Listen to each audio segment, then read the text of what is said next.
Hello friends, very good afternoon. कैसे हैं आप सब? होप आप सब अच्छे होंगे। जैसा कि आप लोगों को पता है, ये हमारी बिजनेस इन्वायरमेंट की सीरीज़ चल रही है, जिसमें आज हम अपना नेक्स्ट टॉपिक पढ़ेंगे, relationship between savings and investment. Saving और इन्वेस्टमेंट में क्या रिलेशनशिप होता है दोनों में। लेकिन टॉपिक स्टार्ट करने से पहले मैं आपको एक छोटी सी इन्फॉर्मेशन देना चाहूँगी कि अगर आपको इस सब्जेक्ट या किसी भी सब्जेक्ट के नोट्स परचेस करने हो तो आप मेरा डिस्क्रिप्शन बॉक्स चेक कर सकते हैं। तो आइए हम अपना टॉपिक स्टार्ट करते हैं। हमारा टॉपिक क्या है? Saving and investment both make a singular process that is known as capital formation.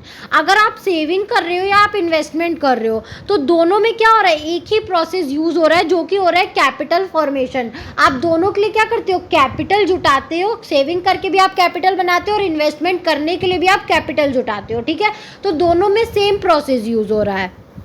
Saving अगर बढ़ रही है तो मतलब क्या होगा? इन्वेस्टमेंट भी बढ़ रहा है। ठीक है, अगर आपके पास सेविंग ज़्यादा है, कैपिटल ज़्यादा है, तो आप उसको ज़्यादा इन्वेस्ट करोगे। और सेविंग कम है तो यानी आपकी इन्वेस्टमेंट भी कम होगी। ठीक है, क्योंकि कैपिटल कम बनेगा तो इन्वेस्टमेंट भी कम ही होगी। The relationship between saving and investment में be explain by taking following formula. मैं आपको इन दोनों में रिलेशनशिप इस फॉर्मूले के ज़रिए क्या करती हूँ और अच्छे से समझा सकती हूँ। देखो, वाई का मतलब क्या होता है? Income, consumption plus saving. ठीक है, इनकम आपकी कितनी है, आप उसमें से जो कंज्यूम और सेविंग्स जो उतने आपने किए उन दोनों को अगर आप मिला देते हो तो आपकी इनकम आ जाती है। ठीक है, here y is equal to income है, सी मतलब कंजप्शन है और एस मतलब सेविंग है। ठीक है, in fact total income is equal to consumption plus saving. Total income किसके इक्वल में होती है? जितना आपने कंज्यूम किया है और जितना आपने सेव किया है, उन्हीं दोनों को जब आप प्लस करते हो तो आपका टोटल इनकम आता है। In the same way it is also to fact that income is equal to consumption and expenditure on investment. ठीक है, इनकम क्या है? वही तो है कि किन के बराबर है? जो आपने कंज्यूम किया और जो आपने इन्वेस्टमेंट पे एक्सपेंड किया। ठीक है, मतलब जो आपने इन्वेस्टमेंट के लिए खर्च किया, उन दोनों को अगर आप प्लस कर दोगे तो आपकी इनकम ही तो आएगी। ठीक है, आपने इनकम में से क्या किया? कुछ चीज़ें घर की सामान ले आए और कहीं स्टॉक खरीद लिया उससे। ठीक है, तो आपका जो स्टॉक वाला पैसा होगा और जो घर का सामान खरीदा होगा, उन दोनों को ही मिला के तो आपकी इनकम हुई होगी, उतनी ही तो इनकम हुई होगी।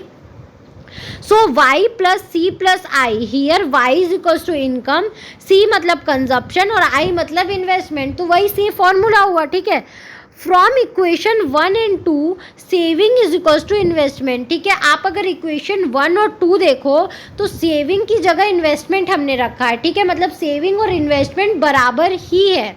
Now we can say that higher saving means higher level of investment and vice versa। तो फाइनली हम ये कह सकते हैं, अगर हमारी सेविंग्स ज़्यादा है यानी हमारी इन्वेस्टमेंट भी ज़्यादा होगी, और अगर हमारी सेविंग्स कम है तो हमारा जो इन्वेस्टमेंट है वो भी कम होगा। ठीक है, तो ये वीडियो हमारा यहीं तक था। आई होप आपको ये वीडियो समझ में आया होगा। अगर फिर भी आपको कहीं भी कोई भी प्रॉब्लम है तो आप मुझे कमेंट सेक्शन में कमेंट करके पूछ सकते हो। Thank you very much for watching my video and do like, subscribe and share my channel. आपको इस सब्जेक्ट या किसी भी सब्जेक्ट के नोट्स परचेस करने हो तो आप मेरा डिस्क्रिप्शन बॉक्स चेक कर सकते हैं। Thank you.